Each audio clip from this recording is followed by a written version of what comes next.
na Chineke na nke pụrụ m ihe niile. Onye ọ bụ naanị ya na-azọpụta. Onye ọ bụ naanị ya bụ okwu ya niile bụ ihe na amen. Anyị wee na-asị ezi ebube dị ngọzi na n'ụtụtụ na-eja mma na nsọpụrụ site n'ebighị ebi ma ruo n'ebighị ebi. Ise, ise, ise. Welcome, my amazing viewers. Thank you so much for joining me on my program once again. I appreciate you wherever you are joining from. If you have not subscribed to my channel, please kindly subscribe to my channel. Click the notification bell so that you'll be notified each time I upload a video. You will be among the first to receive it. Thank you so much and remain blessed. If you are joining me from Africa, Asia, Europe, America, Australia, or any part of the world, I thank you very much for your contribution. Please, each time you watch my video, go to the comment section and put down your comments. That is What's your ideal president of Nigeria? What does that person look like? Well, politics, democratic politics is not a contest between good and evil. You're not looking for an ideal. You're looking to make a choice amongst real candidates, real human beings who are in front of you. If democratic politics were a choice between good and evil, it would be very easy. If it were a choice between the ideal and the deal, it would be rather pretty easy. The reality is, it's a choice between flawed human beings, imperfect choices, and that's really what makes it very exciting and also quite difficult and challenging. And sadly, that's what we are confronted with in 2023. We don't have any perfect or ideal candidate. We've got candidates who are before us, and one of them will become Nigeria's president May 29th of next year. So you and I have had this conversation about one of those things that is keeping this nation where it is, that is not allowing it to move at a pace that it should be. And one of those, I also agree, is leadership. And at this point, there's a huge expectations in the minds of Nigerians. Economic problems, security challenges, electricity issues, and so many the issues of unity is also there. Now, anyone who becomes the next president of Nigeria is going to have on its end a lot of work to do, a huge burden to carry. Now, give us an assessment of what the kind of choice that Nigerians should make. Can Nigerians afford a mistake this time around? I don't think we can, actually. And, I hesitate to say this the way that it's going to come out, but Muhammadu Buhari, for those who voted for him, has been an absolute calamity. And let me repeat myself. Muhammadu Buhari has been a tragic calamity. Is that what you mean? That's absolutely what I mean. Yes. A tragic calamity. Now, the reality is that he's actually fulfilled his promise. He promised the country change, and he's delivered on change. And the change he's delivered has taken the country back at least 2 generations, probably up to 4 generations. And now listen, when Buhari took over power, just to illustrate, when Buhari took over power in 2015, Nigeria had about 11 to 12 million out-of-school children. According to UNESCO today, Nigeria has over 22.3 million out-of-school children. Essentially, he's grown out-of-school children year on year by about 1.5 million during a 7-year tenure. Pause and think about what that means for the country over the next 15 to 20 years. We're dealing with radicalization and insurgencies now across the board, north to south, east to west, all over the country. Think about what 22 million out-of-school children gives you in terms of radicalization, and pause for a second and contemplate the consequences of that. Now, you could go further. Central Bank, at the moment, is doing over 20 trillion in ways and means, basically printing money. Nigeria is running, we're paying salaries from printing money. Central Bank has not published audited reports since 2018.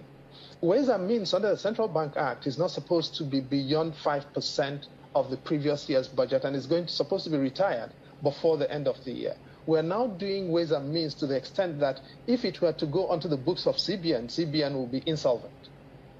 All right?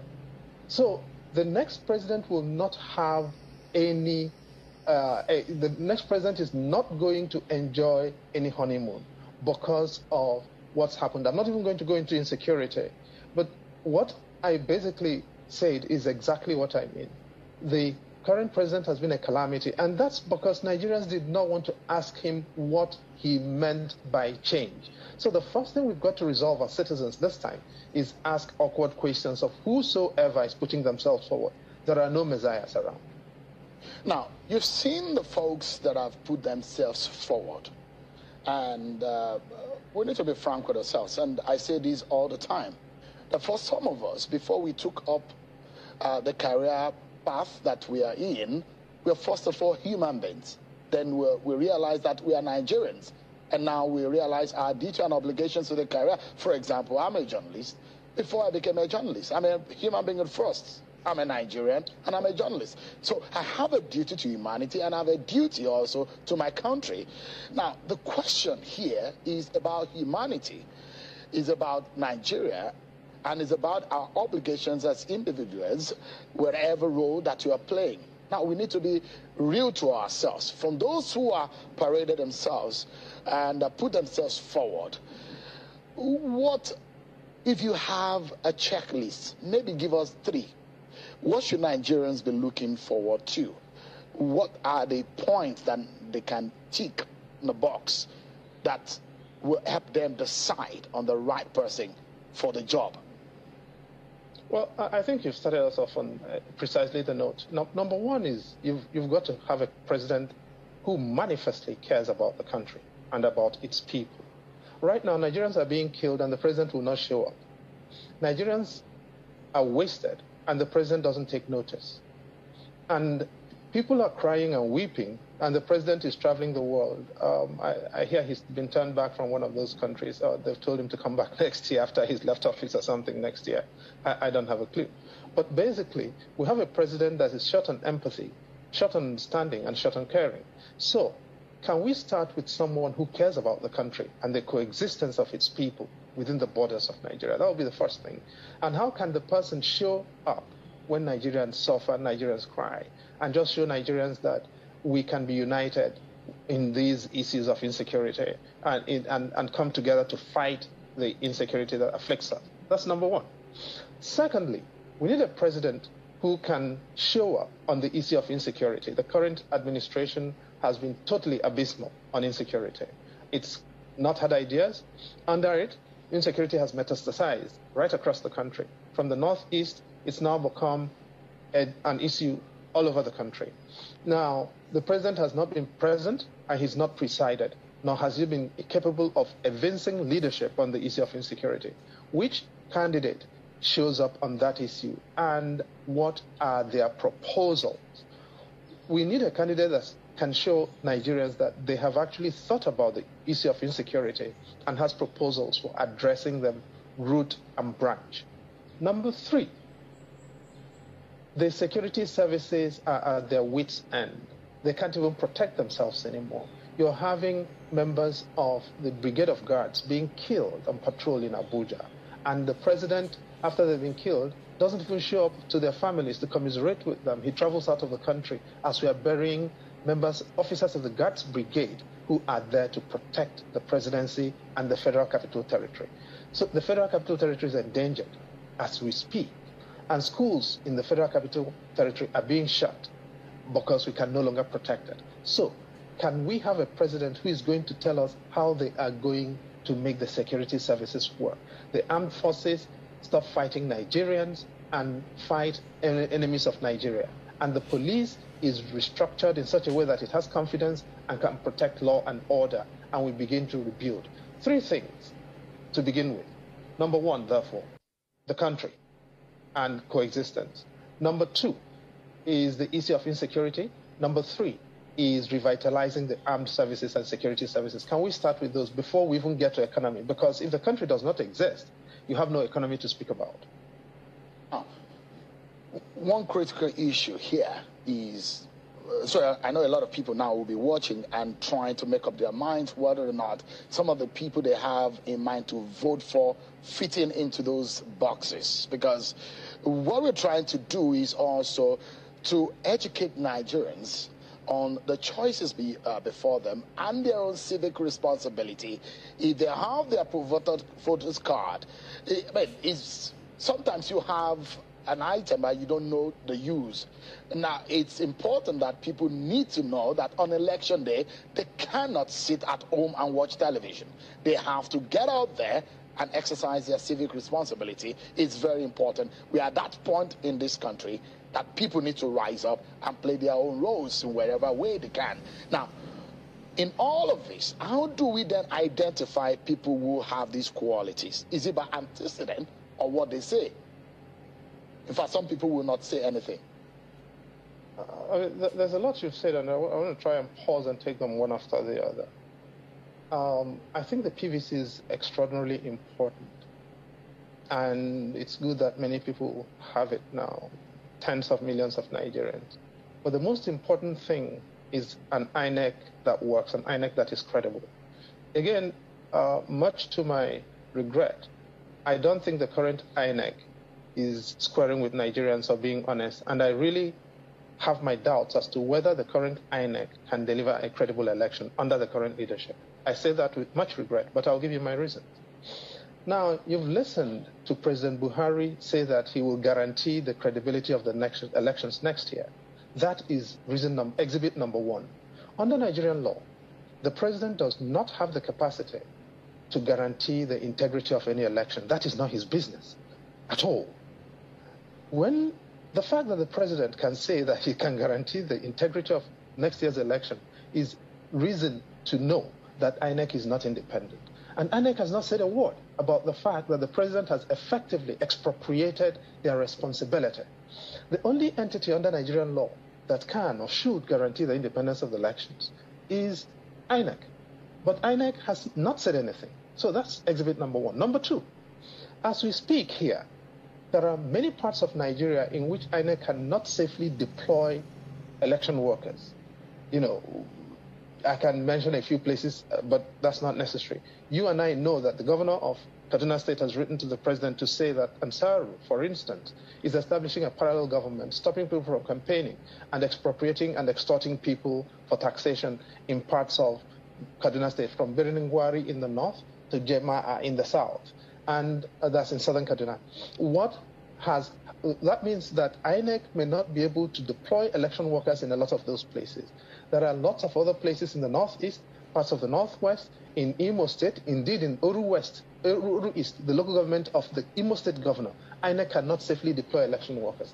But INEC claims to all of us that it can organize elections and manufacture results from 774 local government areas in Nigeria. That is manifestly untrue.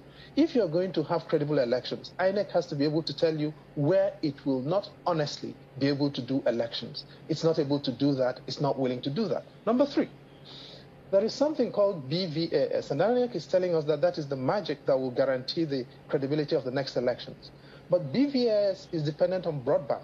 And we know that broadband penetration in Nigeria as we speak does not go further than 55 to 57%. Essentially, somewhere between 40 and 45% of the country does not have broadband, is either in 2G or 3G territory or 4-3G territory, and will not be able to support the deployment of BVAS. Without manual override and no directions as to how to operate it, BVAS will not cover those black spots, the 40 to 45% where you don't have broadband. How will BVAS work there? INEC is not telling us. So, first of all, as important as PVC is, can we ask INEC to be honest with Nigerians even before we start asking questions of the candidates? We need to ask questions of the candidates, but we need to ask even more serious questions of INEC under the current leadership. Prof, I'd like to go into election financing and what the Constitution and the Electoral Act says, but it's going to be a quick one. But I have a very short question. Do you see a tight race, with the crop of presidential candidates that we have and their political parties, the ethnic strongholds that they have presently? for those who think that this election may not even be decided on the first ballot. What do you see in your political reading of it? No, the elections will be decided on one ballot. We are not going to have an election into the second ballot. I'll wager everything on that. You're not going to, all the calculus, all the people, and I've heard a lot of that about it will go into a second ballot. It won't. Believe me. I'm not a betting person, so I will not tell you I'll bet anything on that, but I'm quite confident that the elections will be decided on the first ballot.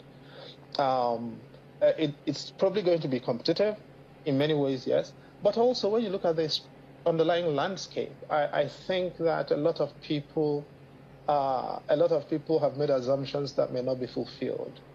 I don't want to go into those details here because I don't think that that's fair on the program. But one thing is very important. 2023 is will be the first time in 20 years that Muhammadu Buhari will not be on the ballot. Now, that opens up the northwest of the country, and these elections will be decided in the northwest. That's the other thing I think people have to know. Because Buhari is not on the ballot, Atiku comes from the northeast. Shetima comes from the northeast. Peter Obi comes from the southeast. Tinubu comes from the southwest. The North Central has always been the bellwether in many ways of all electoral contests in the country. And the South-South has been somewhat closely aligned with the Southeast historically. The Northwest is the new territory in this election. It has about 23% of the votes on offer, over 22 million voters, and no Muhammadu Buhari. The question, therefore, is his votes assignable? That will be determined on the 25th of February next year. Prof, my final question is in relation to a piece that you wrote that I came across. You wrote and you said, we will end foreign money in Nigeria's elections. Perhaps more than before. In June. Yeah, you wrote it a few months back. This is also coming at the time that there is a huge diaspora interest in the Nigerian elections. And the Labour Party, for example, we had them on the program and said, we are going to get contributions, an open portal, and people will be able to donate. Foreign money, the Nigerian law. Give us an insight into it. We just have about 60 seconds or thereabout. Which will not be enough to deal with foreign money. But when you look at sections 225B and I believe 85B of the Constitution, 225B of the Constitution and 85B of the Electoral Act, you understand that really the challenge of foreign money is gray. It's about gray money. It's not black or white under Nigerian law. What the Constitution prohibits parties from doing is retaining foreign funds or assets. It doesn't really say that foreign money should not be in Nigerian law or in Nigerian politics, or that such money should not be deployed towards elections. Unfortunately, it could have said that, but stops far short of saying that, which means that people can root the money in and use it for their political purposes as long as it doesn't go into the party's political parties' finances or accounts. Then that is in strict legalism quite fine. But, you know, I don't want to describe myself as a Nigerian lawyer. I used to be a lawyer a long time ago. I no longer know what judges do in Nigeria. So don't take my word for it. Ask the senior advocates of Nigeria, the people who make money from answering lawyers in Nigeria. So foreign donations can be accepted. Is that what you're saying? I want to be careful about what I say. Foreign donations can be used to finance electoral operations in Nigeria as long as they do not go into the coffers, official coffers of political parties. If a political party accepts foreign donations under the Constitution and the Electoral Act, it commits a crime, and it is obliged to return that money and suffer a penalty of up to 5 million naira. But it does not have to accept the money into its account. Other people can use those monies and achieve its objectives, and that's the point I'm making. So the law also talks about assets. So, yes. I mean, if there's a funding of an asset, because it talks about funds or assets. So if you get a funding for asset also for the election, it then causes a breach of the Constitution in the 225. If it goes into the accounts of the party. So If you and I, if you are one party, I'm another party, and we maintain accounts, people put money into us, that's one thing. If, however, we have friends who are using their funds to make sure that our causes are advanced, there isn't anything that the law says about that. That's the gray area I'm talking about. Professor Chidi Andikalu, it's good to see you. Thank you so much. It does look like the weather there in Boston is doing you very well. It's looking very fresh and scintillating in your face there as much as you can see. Thank you so much, Prof, for joining us tonight. Thank you so much for your patience to watch from the beginning to the end. I hope you have learned something from the video you have just watched. The video you have just watched is to bring information to your doorstep and for educational purpose. It is not to demonize anybody. Let us watch continuously and see who can be able to make a sense out of every nonsense we are seeing. We must continue. We move. It doesn't matter what they do. It doesn't matter what they say. They will kill us. We will kill them. At the end of the day, Biafra is here. Thank you for watching. If you have not subscribed to the channel, please kindly subscribe to the channel. Click the notification bell so that you're notified each time I upload a video. You will be among the first to receive it. Thank you and remember blessed. Bye-bye. See you again.